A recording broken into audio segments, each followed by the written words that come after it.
Hi everyone, welcome back to my channel. My name is Reet. मैं बात करती हूँ मैनिफेस्टेशंस के बारे में। आज की हमारी वीडियो होने वाली है अवेयरनेस को लेकर। ठीक है, अवेयरनेस हमारी मैनिफेस्टेशन में क्या रोल प्ले करती है, अवेयरनेस की क्या इम्पॉर्टेंस है, कि क्या बेनिफिट्स हो सकते हैं हमारी मैनिफेस्टेशन जर्नी में। वैसे तो हम हमेशा ही मैनिफेस्ट करते रहते हैं, पर हमारी अवेयरनेस के कारण कई बार हम अपनी अनडिज़ायर्ड रियलिटी को मैनिफेस्ट करते हैं। ठीक है, आज हम उसी को लेकर बात करेंगे कि हम किन चीज़ों के बारे में अवेयर रहें जिसकी वजह से हम अपने डिज़ायर्ड रियलिटी को मैनिफेस्ट करें। तो सबसे पहला पॉइंट है हमारी अटेंशन। अगर आप अपनी अटेंशन, अपने फोकस के बारे में अवेयर रहोगे कि आप अपने डिज़ायर के होने पर फोकस कर रहे हो या उसकी एब्सेंस पर फोकस कर रहे हो, ठीक है, आप ज़्यादा अटेंशन किस चीज़ पर दे रहे हो वो मैनिफेस्टेशन में बहुत बड़ा रोल प्ले करता है।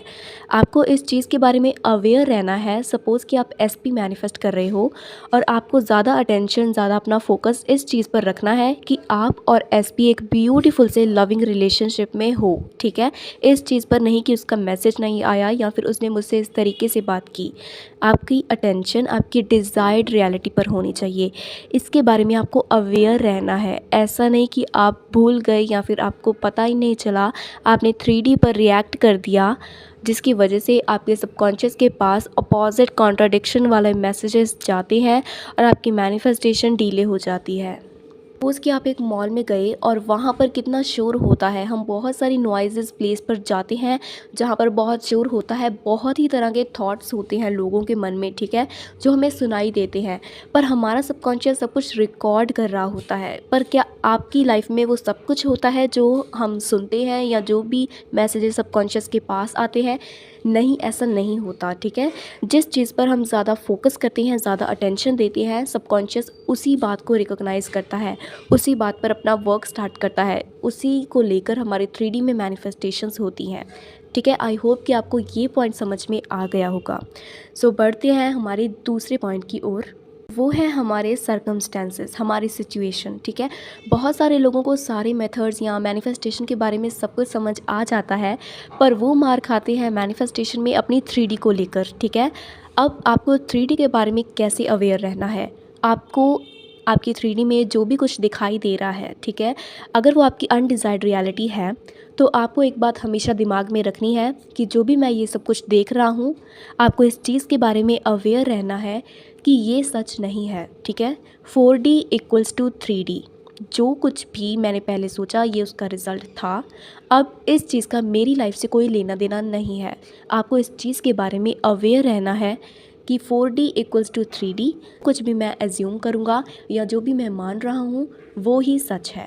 ठीक है, जो मुझे दिखाई दे रहा है या जो लोग बोल रहे हैं उससे मेरा कुछ भी लेना देना नहीं है।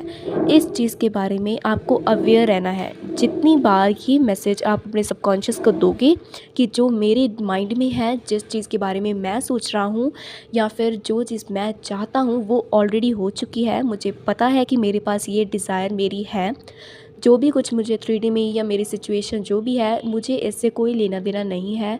इस तरह से अगर आप इस माइंडसेट को लेकर, इस कॉन्सेप्ट को लेकर अगर आप अवेयर रहोगे तो आपकी मैनिफेस्टेशन में रेजिस्टेंस 0% हो जाएगा। ठीक है, फिर भी ऐसे कुछ सर्कमस्टांसेस होते हैं जिनकी वजह से हमारा फोकस उस तरफ चला जाता है, पर अगर आप उस चीज़ के होने के बाद इस चीज़ को दोहराते हो, इसके बारे में अवेयर रहते हो कि जो कुछ भी 3D में हो रहा है उससे मेरा लेना देना नहीं है, आपकी अनडिज़ायर्ड रियलिटी आपकी लाइफ में एग्जिस्ट नहीं करती है, आपकी लाइफ में आपकी डिज़ायर है और वो आपको पता है और वो ही सच है।